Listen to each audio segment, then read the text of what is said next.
نحمده ونصلي على رسوله الكريم أما بعد فأعوذ بالله من الشيطان الرجيم بسم الله الرحمن الرحيم رب اشرح لي صدري ويسر لي أمري واحلل عقدة من لساني يفقهوا قولي اللهم فقهنا في الدين۔ جی آج سٹارٹ کرتے ہیں آیت نمبر 167 سورۃ البقرہ۔ دیکھیں واو اور سوری آیت نمبر 166 جی اس جب تبرہ بیدار ہو جائیں گے الذین وہ لوگ جو نتبع پیروی کی گئی من سے الذین جنہوں نے تبعوا پیروی کی ورعوا اور وہ دیکھیں گے العذاب عذاب وتقطعت اور کٹ جائیں گے بہم ان سے الاسباب وسائل و اور قال کہیں گے الذین وہ لوگ جنہوں نے اتبعوا پیروی کی لو کاش انا کہ لنا ہمارے لیے کرتن دوبارہ فنتبرأ تو ہم بیزاری ظاہر کرتے منہم ان سے کما جیسے تبرأوا انہوں نے بیزاری کی منا ہم سے کذالک اسی طرح یریہم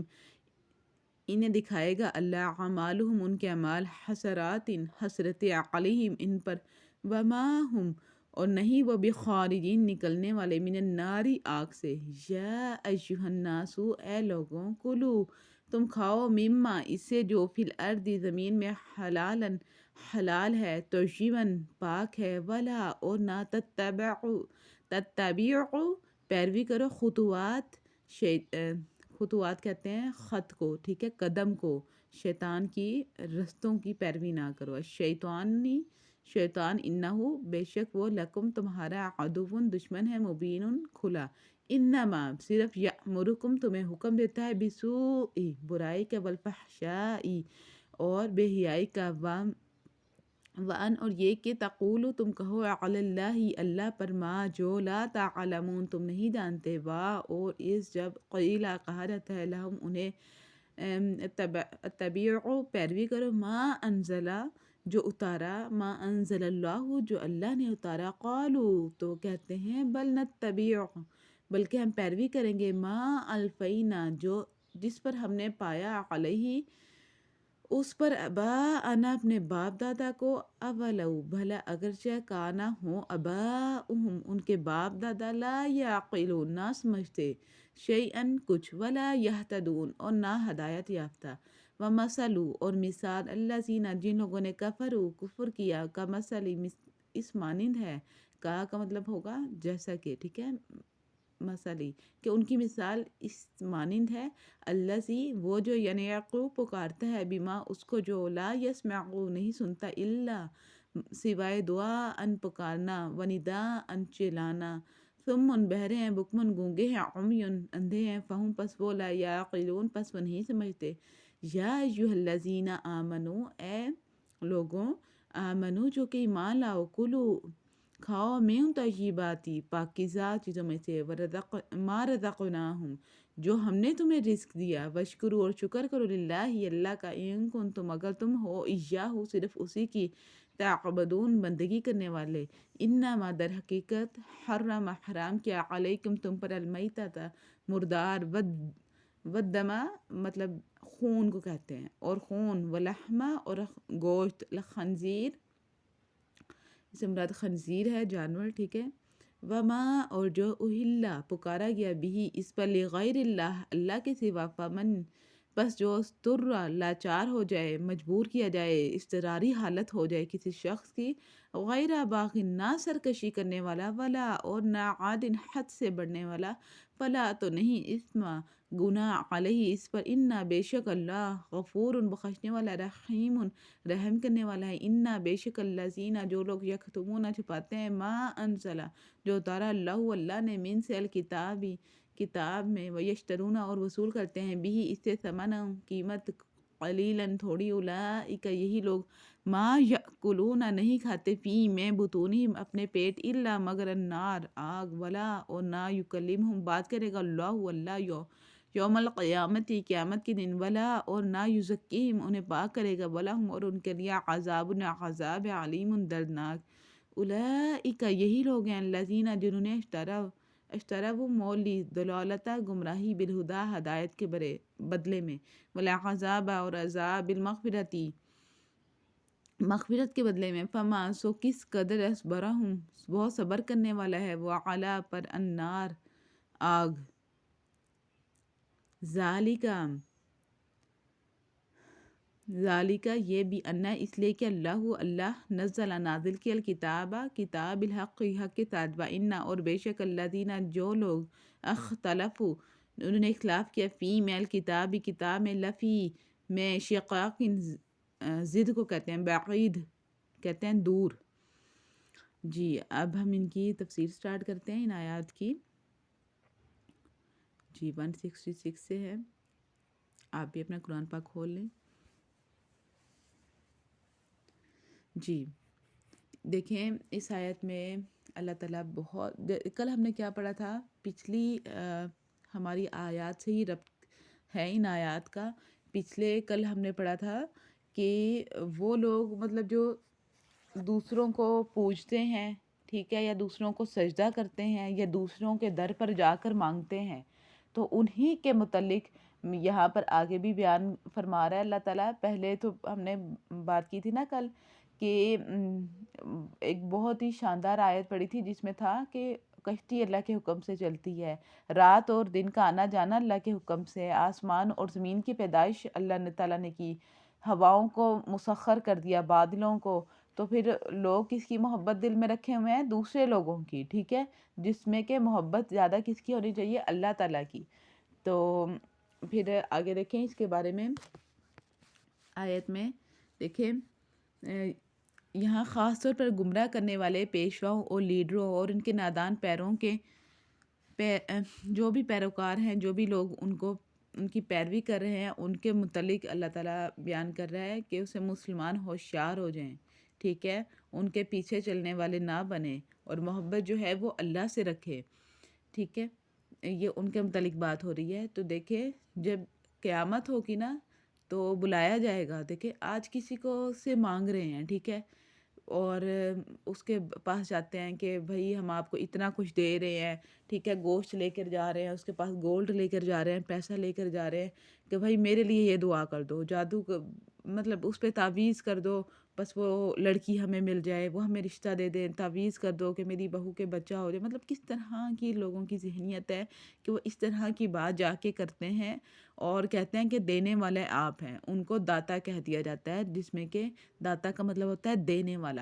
والا صرف اور صرف اللہ ہے۔ یہ لفظ ہمارے نبی پاک صلی اللہ علیہ وسلم کے لیے بھی نہیں استعمال ہوتا، ٹھیک ہے، میں نے آپ کو بتایا تھا نا نبی کا درجہ الگ ہے اور اللہ کا درجہ الگ ہے، ٹھیک ہے، تو ہر ایک کو ہم نے اس کے درجے میں رکھنا ہے، ٹھیک ہے۔ تو بروز قیامت کیا ہوگا؟ جب وہ صدا دے گا، اس وقت کیفیت یہ ہوگی کہ وہی پیشوا اور رہنما جن کی پیروی کی گئی تھی وہ کیا کریں گے؟ بے تعلقی کا اظہار کر دیں گے کہ ہم نہیں جانتے ان کو، تو مگر سزا پا کر رہیں گے اور ان کے سارے اسباب اور وسائل کا سلسلہ کٹ جائے گا۔ تو پھر جنہوں نے پیروی کی ہوگی اس ٹائم ان پیروں کی یا پھر ان لوگوں کو بنا لیا ہوگا، وہ کیا کہیں گے؟ وہ اللہ سے کیا کہیں گے؟ اور کہیں گے وہ جنہوں نے پیروی کی، کاش کہ ہمارے لیے دوبارہ لوٹنا ہوتا، ہم دوبارہ دنیا میں ایک دفعہ ہمیں موقع دے، یا اللہ ہم دوبارہ دنیا میں جائیں اور جا کے ہم ان سے ایسی بیزاری اختیار کریں جیسے اب یہ ہم سے بیزار ہو رہے ہیں۔ یوں اللہ ان لوگوں کے وہ اعمال جو یہ دنیا میں کر رہے تھے ان کے سامنے اس طرح لائے گا کہ یہ حسرتوں اور پشیمانیوں کے ساتھ ہاتھ ملتے رہیں گے۔ دیکھیں پھر دوبارہ لوٹنا تو نہیں ہے نا دنیا میں، ابھی دنیا میں جو موقع دیا ہے اللہ تعالیٰ نے اسی میں ہم اچھے اعمال کر لیں، ٹھیک ہے، مگر آگ سے نکلنے کی کوئی راہ نہ پائیں گے۔ تو بس استغفر اللہ، شدید عذاب کا جو ذکر ہے نا وہ یہاں پر اللہ تعالیٰ کہہ رہا ہے کہ آگ سے نکلیں گے ہی نہیں کبھی بھی، اللہ معاف فرمائے، اور اس میں مسلمان بھی ہوں گے، کافر بھی ہوں گے، سب بھی اس میں مراد ہیں، ٹھیک ہے۔ مسلمانوں کے لیے کیا کہا تھا کہ تمام گناہ ان کے معاف ہو جائیں گے، یا پھر کچھ عرصے کے لیے جہنم میں جائیں گے، پھر اللہ تعالیٰ ان کو پاکیزہ کرے گا، اور اس کے بعد جی تو اللہ تعالیٰ ان کو پاکیزہ کرے گا اور پاکیزہ کرنے کے بعد پھر ان کو دوبارہ جنت میں ڈالا جائے گا. لیکن یہاں پر کیا ہے کہ اللہ تعالیٰ فرما رہا ہے کہ ان کو ہمیشہ جہنم میں رہنا ہے اور ان کے جہنم سے نکلنے کا کوئی رستہ نہیں ہے، کیونکہ یہ شرک ہو گیا نا سراسر. تو شرک کرنے والے کا کوئی معافی نہیں ہے. آگے دیکھیں اللہ تعالیٰ آگے فرما رہا ہے 168 آیت دیکھیں. یا ایھا الناس، اے لوگوں، یا ایھا الناس، اے لوگوں، تم کھاؤ اس سے جو زمین میں حلال ہے، طیب اور پاک، اور نہ پیروی کرو شیطان کی. اب اس میں جب اللہ تعالیٰ لوگوں فرما رہا ہے نا، تو اس میں کافر، مسلمان، ہر بندہ ہی داخل ہو گیا. ٹھیک ہے، یہود نصارہ سب بھی اس میں داخل ہیں. یعنی کھانے پینے کے معاملے میں جو جہالانہ رسمیں اپنائی ہوئی تھیں نا، تو اللہ تعالیٰ ان سے فرما رہا ہے کہ ان سے پرہیز کرو اور پاک اور طیب چیزیں کھاؤ اور شیطان کے رستے پر نہ چلو. ٹھیک ہے، شیطان نے کیا کیا تھا، لوگوں کی وہ چیزیں جو اللہ تعالیٰ نے حلال کی ہوئی تھیں وہ بھی ان کو حرام کر کے دکھا دیں کہ یہ تو حرام ہے، یہ تم نہ کھانا. اب میں آگے انشاءاللہ تعالیٰ آپ کو بتاتی ہوں کیسے اس نے حرام کر کے دکھایا تھا. جی، انما کہ یہ تم کو حکم دیتا ہے، تمہیں بدی اور فحاشی کا حکم دیتا ہے اور سکھاتا ہے کہ تم اللہ کے نام پر وہ باتیں کہو جن کے متعلق تمہیں علم ہی نہیں ہے اور اللہ نے فرمائی ہیں. آج ہم کتنی باتیں ایسی کر دیتے ہیں کہ اللہ تعالیٰ ایسے فرماتا ہے، یہ جس میں کہ ہمیں علم نہیں ہوتا قرآن پاک کا، حدیث کا. پہلے علم حاصل کریں اور اس کے بعد بات کرنا شروع کریں تاکہ ہم پھر صحیح بات کر سکیں. ٹھیک ہے، یہاں پر جو یہ آیات نازل ہوئی ہیں نا، اب یہ 168 سے یہ احکام کی ہے، مطلب ہمارے کھانے پینے کی، ہمارے رہن سہن کی، ہماری اب معاشرتی زندگی کے متعلق اللہ تعالیٰ ہمیں کیا بیان فرما رہا ہے، وہ ایک ایک آیت میں ان میں ملے گا انشاءاللہ تعالیٰ. یعنی ان پابندیوں کے لیے ان کے پاس کوئی سند اور کوئی حجت نہیں ہے کہ باپ دادا سے جو باتیں سننی اور نادان اسی کو ایسے ہی سمجھتے ہوئے اس پر عمل کرتے چلے آ رہے ہیں. دیکھیں ترجمہ، ان سے جب کہا جاتا ہے کہ اللہ نے جو احکام نازل کیے ہیں اس کی پیروی کرو، تو جواب دیتے ہیں کہ ہم تو اسی طریقے کی پیروی کریں گے جس پر ہم نے باپ دادا کو پایا ہے. اچھا، اگر ان کے باپ دادا نے عقل سے کچھ کام نہ لیا تو راہ راست نہ پائی، تو پھر کیا یہ انہی کی پیروی کیے جائیں گے؟ اب دیکھیں حضرت ابراہیم علیہ السلام کے والد دیکھیں، ٹھیک ہے، وہ بتوں کے پوجنے والے تھے. اور حضرت ابراہیم علیہ السلام کو کہاں سے خیال آیا کہ میں ان بتوں کو کیوں پوجوں؟ ٹھیک ہے، میں ان بتوں کی کیوں عبادت کروں؟ انہوں نے بتوں سے بیزاری اختیار کر لی. انہوں نے کہا میں نہیں ان کو پوجوں گا. اللہ تعالیٰ نے ان کو عقل سلیم عطا کی. دیکھیں عقل عطا کی جس کی وجہ سے انہوں نے یہ چیز سوچی، ورنہ اس ٹائم پوری کی پوری قوم بتوں میں مبتلا تھی، بت پرستی میں. اگر ابراہیم علیہ السلام بھی یہ کہتے نہیں میں تو اپنے باپ دادا کے طریقوں پر عمل کروں گا، تو کیا وہ ہدایت پاتے؟ نہیں. آج بھی انہی چیزوں کی ضرورت ہے، غور و فکر کی ضرورت ہے. دیکھیں اگر باپ دادا صحیح احکام کی پیروی کر رہے ہیں تو بالکل ان کی پیروی کرنی چاہیے. ٹھیک ہے، لیکن اگر وہ اس کی پیروی نہیں کر رہے تو پھر ہمیں خود سمجھنا چاہیے، خود علم حاصل کرنا چاہیے، دیکھنا چاہیے کہ یہ آیا ٹھیک کر رہے ہیں کہ یا نہیں. ٹھیک ہے، اگر ٹھیک نہیں کر رہے تو ہماری ذمہ داری ہے، ہمارے پاس عقل ہے، اللہ تعالیٰ نے ہمیں غور و فکر کی صلاحیت دی ہے، تدبر دیا ہے ہمیں کہ ہم تدبیر کریں، سوچیں سمجھیں اور قرآن و حدیث کی تعلیم حاصل کریں اور اس کے بعد ان کو بھی بتائیں. ٹھیک ہے، ان کو بھی راہ راست پر لے کر آئیں، خود بھی راہ راست پہ رہیں اور ان کو بھی راہ راست پر لے کر آئیں. یہ اب ہماری ذمہ داری ہے. ٹھیک ہے، دیکھیں اس کی مثال اللہ تعالیٰ نے یہاں پر ایسے دی ہے کہ اس تمثیل کے دو پہلو ہیں. ایک یہ کہ ان لوگوں کی حالت ان بے عقل جانوروں کی سی ہے جو کہ اپنے دیکھیں چرواہا جب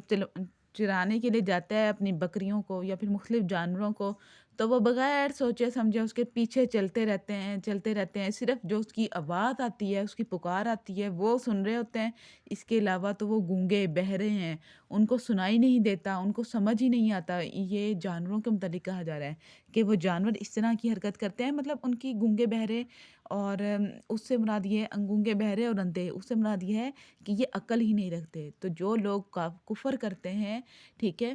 تو وہ عقل نہیں رکھتے اصل میں. تو اس وجہ سے اللہ تعالیٰ نے یہاں پر ان کی مثال ایسے بیان فرمائی کہ بے شک ان کے پاس آنکھیں ہیں، کان ہیں، وہ بات کر سکتے ہیں، زبان ہے، لیکن وہ اصل میں اللہ نے ان کو بہرے، گونگے اور اندھے کہہ دیا کہ وہ عقل ہی نہیں رکھتے، وہ سمجھتے نہیں ہیں. یعنی اگر تم ایمان لا کر صرف خدائی قانون کے پیرو بن چکے ہو جیسے کہ تمہارا دعویٰ ہے، تو پھر وہ ساری چھوت چھات اور زمانۂ جاہلیت کی وہ ساری بندشیں اور پابندیاں توڑ ڈالو جو پنڈتوں نے اور پادریوں نے، ربیوں نے، جوگیوں نے، راہبوں نے اور تمہارے باپ دادا نے قائم کی تھی۔ جو کچھ خدا نے حرام کیا ہے اس سے تو ضرور بچو، مگر جن چیزوں کو اللہ نے حلال کیا ہے انہیں بغیر کسی کراہت اور رکاوٹ کے کھاؤ پیو۔ اسی مضمون کی طرف نبی پاک صلی اللہ علیہ وسلم کی حدیث ہے، جس میں نبی کریم صلی اللہ علیہ وسلم نے فرمایا من صلی صلاتنا، جس نے وہی نماز پڑھی جو ہم پڑھتے ہیں اور اسی قبلے کی طرف رخ کیا جس کی طرف ہم رخ پڑھتے ہیں اور ہمارے ذبیحے کو کھایا تو وہ مسلمان ہے۔ مطلب یہ کہ اب کیا ہوا، نماز پڑھنا، قبلے کی طرف رخ کرنا، اور یہ اسی سے انسان کا مسلمان ہونا ثابت نہیں ہوتا، بلکہ کھانے پینے کے معاملے میں یہاں پر ذبیحے کا بھی ذکر آیا کہ مطلب ذبیح کہتے ہیں کہ خود جو ہم نے جانور ذبح کیا ہو، جو جیسے ہم عید پر کرتے ہیں یا پھر عام روٹین میں بھی ہم گوشت کھاتے ہیں تو اللہ تعالیٰ کا نام لیا جاتا ہے اس کو، لیکن اگر اس کے اوپر کسی غیر اللہ کا نام لیا جائے تو وہ حرام ہو جاتا ہے اور وہ ہم نہیں کھا سکتے۔ نیکسٹ آیت دیکھیں، یہاں پر اللہ تعالیٰ دیکھیں، پہلے اللہ تعالیٰ نے کھانے پینے کا ذکر کیا، اس میں یا ایھا الذین کہا تھا کہ صرف اے لوگوں، سب لوگوں کو اس میں مخاطب کیا تھا، لیکن یہاں پر صرف ایمان والوں کو مخاطب کیا جا رہا ہے۔ اے لوگوں جو ایمان لائے، تم کھاؤ اس میں سے جو کہ پاک ہے، ہم نے تم کو دیا، اور شکر کرو اللہ تعالیٰ کا اگر تم ہو صرف اسی کی بندگی کرنے والے۔ اب یہ دیکھیں اس آیت میں اللہ تعالیٰ نے کتنا پیارا بیان فرمایا ہے، مسلمانوں کو خاص طور پر مخاطب کر کے اللہ تعالیٰ فرما رہا ہے کہ پاک چیزیں تم نے کھانی ہیں، تو پاک چیزیں کھانی ہیں اور جو ناپاک چیزیں ہیں اس سے بچنا ہے۔ آگے ناپاک چیزوں کے بارے میں اور حرام چیزوں کے بارے میں بتا دوں آپ کو، پھر انشاءاللہ تعالیٰ اکٹھی تفسیر کرتے ہیں۔ اللہ کی طرف سے تم پر پابندی یہ ہے کہ تو وہ یہ کہ مردار نہ کھاؤ، خون سے مطلب بہتا ہوا خون ہم پر حرام ہے، اور خنزیر کے گوشت سے پرہیز کرو، خنزیر کا گوشت نہیں کھا سکتے، اور کوئی چیز نہ کھاؤ جس پر اللہ کے سوا کسی کا نام لیا گیا ہو، ٹھیک ہے۔ تیسری حالت یہ کیا، چوتھی چیز، نمبر 1 مردار نہیں کھانا، نمبر 2 خون مطلب بہتا ہوا خون وہ نہیں ہم کھا سکتے، اور خنزیر کا گوشت، اور چوتھی چیز وہ جو کہ بے شک حلال تو ہو لیکن اس پہ غیر اللہ کا نام لے دیا گیا ہو، جیسے کوئی بکری ذبح کی، یہ فلاں بابے کے نام پر ذبح کر دی ہم نے، یہ فلاں کے نام پر ہم نے ذبح کر دی، یا گائے ذبح کی، یا کچھ بھی ایسا ذبح کیا تو کسی غیر اللہ کا نام لے دیا تو وہ ہم پر حرام ہو گیا۔ حلال چیز تھی ہمارے لیے، ٹھیک ہے، بے شک اس کو شریعت نے حلال قرار دیا، لیکن اب کسی اور کا نام لے دیا گیا اللہ کے علاوہ، غیر اللہ، یہاں تک کہ غیر اللہ سے مراد یہاں پر اب سب آ گئے۔ اگر نبی پاک صلی اللہ علیہ وسلم کا نام لے کر بھی کسی جانور کو ذبح کر دیا نا تو وہ بھی ہم پر حرام ہو گیا، ٹھیک ہے، کیونکہ کسی بھی چیز کو ذبح کرنا ہے اس پر صرف اللہ کا نام لینا ہے۔ اچھا آپ کو ایک بہت پیاری بات بتاؤں، آپ عرب میں جائیں، ٹھیک ہے، اللہ تعالیٰ آپ کو دکھائے مکہ مدینہ، آپ حج کرنے کے لیے جائیں تو وہاں پر آپ اگر روضہ رسول کے سامنے کھڑے ہو کر دعا مانگنے لگ جائیں گے نا تو آپ کا دیکھیں روضہ رسول جو ہے وہ لیفٹ سائڈ پر ہے اور خانہ کعبہ جو ہے وہ بیت اللہ جو ہے وہ سیدھا ہے سامنے کی طرف، تو وہ آپ کا منہ فوراً قبلہ کی طرف پھیر دیتے ہیں عربی، وہ کہتے ہیں دعا من جانب اللہ، اللہ سے دعا مانگنی ہے، نبی پاک صلی اللہ علیہ وسلم سے دعا نہیں مانگنی، ٹھیک ہے۔ اس چیز کو بہت زیادہ سمجھیں کہ اللہ تعالیٰ کے نبی ہیں ہمارے حضرت محمد صلی اللہ علیہ وسلم، ہمیں اپنی جان سے بڑھ کر ہیں، ہمیں اپنی اولاد سے بڑھ کر ہیں، ہم نے ان کی سنتوں کو اپنانا ہے، ان کی ایک ایک بات کو ہم نے ماننا ہے، لیکن دعا کس سے مانگنی ہے، ہم نے اللہ سے مانگنی ہے۔ اپنے اس تصور کو دور ٹھیک کریں، اگر یہ ہمارا تصور نہیں ٹھیک ہوا، ہمارا یہ عقیدہ ٹھیک نہیں ہوا تو ہم شرک میں مبتلا ہو جائیں گے کہ اگر ہم نے نبی سے بھی مانگنا شروع کر دیا۔ آج میرے ہاتھ میں قرآن پاک ہے، میرے پاس قرآن پاک ہے، آج میں اس کو سجدہ کرنے لگ جاؤں کہ اللہ کو چھوڑ کر میں اب تو قرآن پاک کو سجدہ کرنے لگی تو میں نے بھی شرک کر دیا، تو یہ شرک ہو جائے گا، ٹھیک ہے۔ سجدہ کس کے لیے ہے، صرف اللہ کے لیے ہے، عبادت کس کے لیے ہے، صرف اللہ کے لیے ہے، دعا کس سے مانگنی ہے، اللہ سے مانگنی ہے، جانور کس کے نام پر ذبح کرنا ہے، صرف اللہ کے نام پر ذبح کرنا ہے، ٹھیک ہے۔ اچھا یہ جو نظر و نیاز وغیرہ کے نام پر یا کسی بھی کہ اگر اس پر اللہ کا نام لیا جائے نا، اللہ کا نام کسی بھی کھانے پر لیا جائے نا تو وہ کھانا حلال ہوگا ہمارے لیے، ٹھیک ہے، بشرطے کہ وہ حلال ہی ہو، حلال رزق میں سے ہو، مطلب یہ نہ ہو کہ کسی شیر کو ذبح کر کے لے آئے اور اس پر اللہ کا نام لے دیا تھا کہ اب بیٹھ کے کھا لو، نہیں نہیں، وہ بھی غلط ہے، ٹھیک ہے، وہ بھی حرام ہوگا۔ حلال اور طیب جو اللہ تعالیٰ نے قرار دی ہیں ان پر بھی ہم نے اللہ کا نام لے کر کھانا ہے، ٹھیک ہے، اللہ تعالیٰ کا نام لے کر ذبیحہ کو ذبح کرنا ہے، ٹھیک ہے، جو بھی جانور ہے، گائے بھینس بکری جو بھی مرغی کچھ بھی ذبح کر رہے ہیں تو اس پر اللہ کا نام لینا ضروری ہے، ٹھیک ہے۔ اور اس میں پھر وہ علماء مسائل بھی بیان کرتے ہیں، تو انشاءاللہ تعالیٰ وہ میں آپ کو بعد میں بتاؤں گی کہ اگر کسی کو گولی سے مارا تو کسی کو کرنٹ دے کر مارا تو کس طرح کرنا ہے، پھر اس کے متعلق انشاءاللہ وہ میں آگے آپ کو بتاتی ہوں۔ اس آیت میں حرام چیزوں، اچھا آگے دیکھیں اللہ تعالیٰ کیا بیان فرما رہا ہے، بے شک وہ لوگ چھپاتے ہیں جو اتارا اللہ بے شک یہ لوگ جو لوگ احکام کو چھپاتے ہیں جو اللہ نے اپنی کتاب میں نازل کیے، تھوڑے سے دنیاوی فائدوں پر انہیں بھینٹ چڑھاتے ہیں، وہ دراصل اپنے پیٹ آگ سے بھر رہے ہیں۔ قیامت کے روز اللہ تعالیٰ ہرگز ان سے بات نہ کرے گا اور نہ انہیں پاکیزہ کرے گا۔ اچھا ایک آیت تو یہ ہے، دوسری یہ دیکھیں اللہ تعالیٰ نے یہاں پر استرا کا لفظ بیان کیا ہے 173 میں، دیکھیں یہ تھوڑا سا رہ گیا تھا، مطلب جو لاچار ہو جائے تو وہ کھا سکتا ہے۔ اب حرام کھانا کون کھا سکتا ہے؟ اللہ تعالیٰ نے یہاں پر انسان کے لیے مجبوری کی حالت بتائی ہے کہ مجبور ہے، ٹھیک ہے، اس سے مطلب اب کچھ دوائیاں ایسی ہیں اس میں الکوہل یا پھر کوئی ایسی چیز شامل ہے جو کہ حرام ہے، ٹھیک ہے، لیکن اس سے ہی ڈاکٹرز نے کہہ دیا کہ اسی سے آپ کو شفا ملے گی، تو اس کا ایک گھونٹ لینا کوئی مذائقہ نہیں ہے۔ اگر اس کے 100% چانس ہوں کہ اس کو کھانے سے کہ ٹھیک ہو جائے گا، لیکن اگر چانس یہ ہوں کہ اس کو کھانے سے پتہ نہیں ٹھیک ہوتا ہے یا نہیں، پھر اس حرام چیز کو کھانا جائز نہیں ہے، لیکن اگر تھوڑے سے چانسز ہوں کہ اس کو کھانے سے یہ ٹھیک ہو جائے گا تب وہ کھا سکتا ہے، یا پھر بھوک کی حالت ہو ایسی اور کھانے کے لیے پاس کچھ بھی نہیں ہے اور حرام کھانا رکھا ہوا ہے اور پیٹ میں گریں پڑتی چلی جا رہی ہیں، بار بار بے ہوشی کی حالت آ رہی ہے کہ کچھ ہے ہی نہیں ہے کھانے کے لیے، تب وہ ہے کہ وہ کھا سکتا ہے، بیماری یا جان کا خطرہ۔ میں یہ 3 شرائط آپ کو پڑھ کر سنا دیتی ہوں۔ اس آیت میں حرام چیزوں کے استعمال کرنے کی اجازت 3 شرطوں کے ساتھ دی گئی ہے۔ ایک یہ کہ واقعی مجبوری کی حالت ہو، مثلا بھوک یا پیاس سے جان پر بن گئی ہو یا بیماری کی وجہ سے جان کا خطرہ ہو، اس حالت میں حرام چیز کے سوا اور کوئی چیز میسر نہ ہو تو پھر حرام چیز کھائی جا سکتی ہے، ٹھیک ہے، ایک شرط یہ۔ دوسری ہے کہ اللہ تعالیٰ کے قانون کو توڑنے کی دل میں خواہش موجود نہ ہو کہ اس سے مقصد لذت لینا نہ ہو، جو بھی ہم کھا رہے ہیں، ٹھیک ہے، حرام چیز اگر ہمیں مجبوری میں کھانی پڑ گئی ہے تو اس سے مقصد جو ہے وہ یہ نہ ہو کہ اللہ تعالیٰ کے قانون کو توڑنا ہے، ٹھیک ہے، اللہ تعالیٰ کے طریقوں سے تجاوز کرنا ہے۔ اور اس کے علاوہ پھر ایک اور جگہ بھی ہے یہ کہ تیسری حالت یہ ہے کہ کھانا اتنا ہے کہ مطلب 1-2 لقمے لے کر ٹھیک ہو گیا تو وہ بس اس کے لیے کافی ہیں، تو 1-2 لقمے لے لے، یہ نہیں کہ پیٹ بھر کے پوری حرام چیز بیٹھ کے حرام چیز کی پوری پلیٹ بھر کے بیٹھ کے کھائی ہے، تو یہ بھی غلط ہے،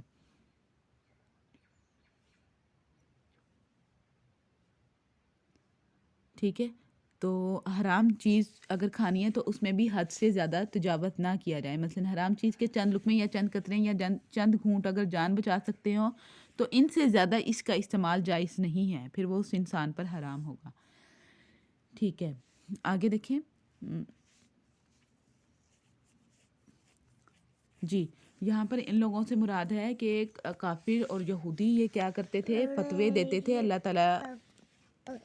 تو یہ فتویٰ دیا کرتے تھے اور کہتے تھے تھوڑی قیمت لے لیا کرتے تھے اپنے جو کافر ہوتے تھے، ٹھیک ہے، ان سے تھوڑی قیمت لے لیا کرتے تھے یہودیوں سے، اور ان کو جو ہے نا غلط فتویٰ دے دیا کرتے تھے ان سے۔ یہاں پر اللہ تعالیٰ نے ان کو بیان کیا ہے کہ اللہ تعالیٰ کے احکامات کو چھپاتے ہیں جو اللہ تعالیٰ نے اپنی نازل کیے تھوڑے سے دنیاوی فائدے کے لیے، انہیں بھینٹ چڑھاتے ہیں اصل میں۔ اچھا دیکھیں، جو انسان حرام کھاتا ہے نا تو اصل میں وہ اپنے پیٹ میں آگ ڈال رہا ہے، دنیا میں وہ آگ نظر نہیں آتی، لیکن قیامت کے دن وہ آگ انسان کو جلائے گی، وہ نظر آئے گی قیامت کے دن اپنے پیٹ میں، اپنے ہاتھ میں، بازوں میں، جتنے اعضاء مطلب سیل بنتے ہیں نا کھانا کھانے سے، جتنے بھی سیلز بنے ہوں گے، جتنے بھی جسم میں خون دوڑا ہوگا اس کھانے سے، تو وہ سارا آگ کی صورت میں اس دن نظر آئے گا، حرام جو کھانا کھایا ہوگا۔ تو ایک حدیث ہے، نبی پاک صلی اللہ علیہ وسلم فرماتے ہیں کہ ایک مسلمان اللہ تعالیٰ سے دعا کرتا ہے، ٹھیک ہے، اور پکارتا ہے اور کہتا ہے کہ میری دعا نہیں قبول ہوتی، یہ وہ، جس میں کہ اس کا کھانا حرام ہے، اس کا پینا حرام ہے، اس کا بیٹھنا حرام ہے، اور اس کا لباس پہننا بھی حرام ہے، مطلب اس نے اتنی حرام کمائی پوری زندگی کی اور ان حرام کمائی سے سب کچھ کرنے کے بعد اب اللہ سے مانگ رہا ہے، تو کیا اس کے لیے نہیں تھا کہ وہ پہلے ہی اللہ سے مانگ لیتا کہ یا اللہ پاک مجھے حلال عطا کر؟ تو اس کے بعد اس شخص کی دعا نبی پاک صلی اللہ علیہ وسلم فرماتے ہیں کہ کیسے قبول ہو سکتی ہے کہ جب اس نے ہر کام جو ہے وہ حرام ہی کیا ہے پوری زندگی، ٹھیک ہے۔ یہ وہ لوگ ہیں جنہوں نے ہدایت کے بدلے میں ضلالت خرید لی اور مغفرت کے بدلے میں عذاب مول لے لیا، کیسا عجیب ہے ان کا حوصلہ کہ جہنم کا عذاب برداشت کرنے کے لیے تیار ہیں۔ یا اللہ پاک ہم سب کو جہنم کے عذاب سے معاف فرما، اللہم اجرنا من النار، یا اللہ ہم سب کو آگ سے محفوظ رکھ، ہم نہیں برداشت کر سکتے، ہمارے سے دنیا کی آگ نہیں برداشت ہوتی، جیسے چولہے کے پاس ہاتھ کرتے ہیں کہ فوراً ہاتھ کو پیچھے کرتے ہیں کہ نہیں نہیں یہ نہیں ہم سے برداشت ہو رہی، تو قیامت کے دن ہم کیسے آگ کو برداشت کریں گے؟ تو اللہ پاک ہمیں آگ کے عذاب سے بچائے، ہم یہ عذاب نہیں برداشت کر سکتے، بلکہ ہر جہنم کے ہر عذاب سے بچائے، ہمیں نہیں پتہ کس کس قسم کے عذاب ہیں وہ، جیسے بھی حدیث میں بیان ہوئے ہیں وہ ملتے تو بہت زیادہ ہیں کہ خون کی نہریں ہوں گی، پینے کے لیے پیپ ہوگی، توبہ استغفر اللہ، اور آج ہم کسی بھی درخت کی ٹہنی کو اگر ویسے ہی منہ میں ڈالیں، مسواک ہی کرنے لگے ہیں تو ہمیں پتہ چلے کہ یہ تھوڑا سا کڑوا سا ہے، جیسے نیم کو ہی دیکھ لیں تو ہم پھینک کے مارتے ہیں کہ نہیں نہیں ہم نہیں یہ کر سکتے منہ میں، اور وہاں پر وہ درخت ملے گا کھانے کے لیے، جھاڑیاں ہوں گی اور ان پہ کانٹے لگے ہوئیں گے، تو یا اللہ پاک ہمیں معاف فرما دے، ہم دنیا میں جو ہے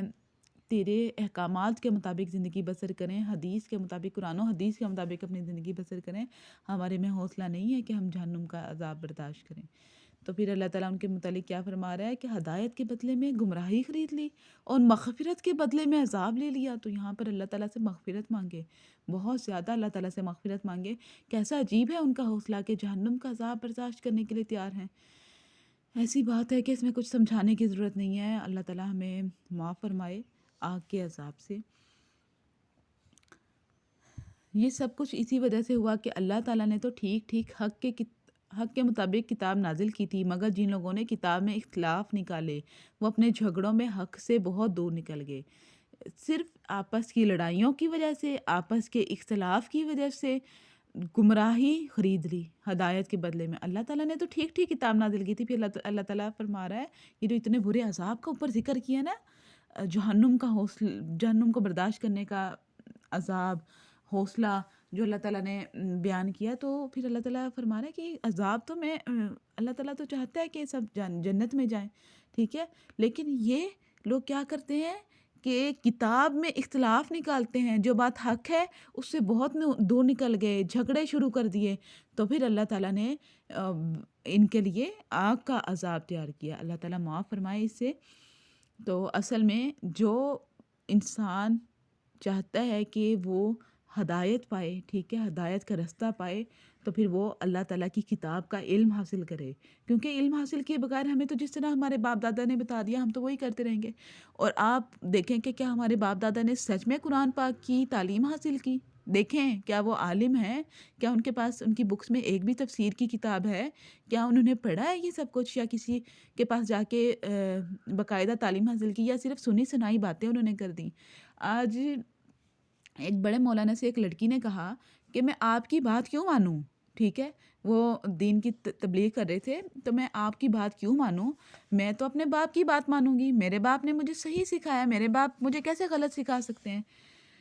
تو انہوں نے کہا تمہارے باپ نے اگر تمہیں بچپن میں ہی سکھا دیا 2 + 2 5 ہیں، تو کیا تم مان لو گی؟ تو وہ تم مانو گی، کیونکہ تمہارے پاس اس ٹائم کوئی آپشن نہیں ہے، تمہیں کوئی علم حاصل کرنے کا ذریعہ نہیں ہے، تم کہو گی ٹھیک ہے میرے باپ نے جو بچپن میں 3 سال کی عمر میں 4 سال کی عمر میں سکھا رہا ہے باپ بیٹا 2 + 2 5، تو تم نے مان لیا، ٹھیک ہے، اور تمہاری پوری زندگی وہی رہی، لیکن اچانک ہی تمہارا خود کا دل کیا کہ تم علم حاصل کرو، ٹھیک ہے، تو جب تم علم حاصل کرنے لگی اور تم نے دیکھا کہ 2 + 2 تو 4 ہوتے ہیں، اب بتاؤ کیا تم اپنے باپ دادا کی تعلیم پر چلو گی کہ جو تمہیں صحیح یقینی علم ہوا ہے اب اس کو لو گی؟ تو اس نے کہا بے شک میں صحیح علم لوں گی، یقینی علم لوں گی، تو باپ دادا کے طریقے پر نہیں چلوں گی۔ تو وہی یہ قرآن پاک بیان کر رہا ہے کہ باپ داداؤں کے طریقے پر نہیں چلنا۔ اگر باپ دادا نے بچپن میں سکھا دیا 2 + 2 4 ہیں، ٹھیک ہے، اور بعد میں اس کو ہر جگہ تحقیق سے، علم سے، کہیں بھی اس نے 2 + 2 4 ہی اس کو ملے، اب اس کو یقین ہو گیا کہ میرے باپ دادا ٹھیک تھے، پھر تو ان کے طریقوں پر چلیں، ٹھیک ہے، لیکن اگر یہ نہ سمجھیں، غور سے دیکھیں سمجھیں کہ باپ اور دادا کیا ٹھیک پڑھا رہے ہیں، ٹھیک ہے، والدین نے کیا صحیح تعلیم دی ہے، قرآن پاک کو کھولیں، خود پڑھیں، دیکھیں، سمجھیں، ٹھیک ہے، پھر جب اپنی سمجھ میں آئے گا پھر یقینی علم اللہ تعالیٰ دے گا۔ دعا کریں کہ اللہ یا اللہ ہمیں جو علم عطا فرما وہ حق علم عطا فرما، جو کہ بالکل ٹھیک ہے، ٹھیک ہے، یہ دعا کیا کریں اللہ تعالیٰ سے بہت زیادہ، کہ اللہ تعالیٰ ہمیں حق کے راستے پر چلا، ہمیں گمراہی کے راستے سے دور کر دے. کیا پڑھا؟ اور یہ دعا آپ نا روز کرتے ہیں، ٹھیک ہے؟ کرتے ہیں کہ نہیں؟ سورۃ فاتحہ نکالیں اور ایک دفعہ اس کا ترجمہ پڑھیں. آپ لوگوں نے میرے ساتھ سٹارٹ میں پڑھی ہے سورۃ فاتحہ، تو میں ابھی ادھر نکال لیتی ہوں سورۃ فاتحہ.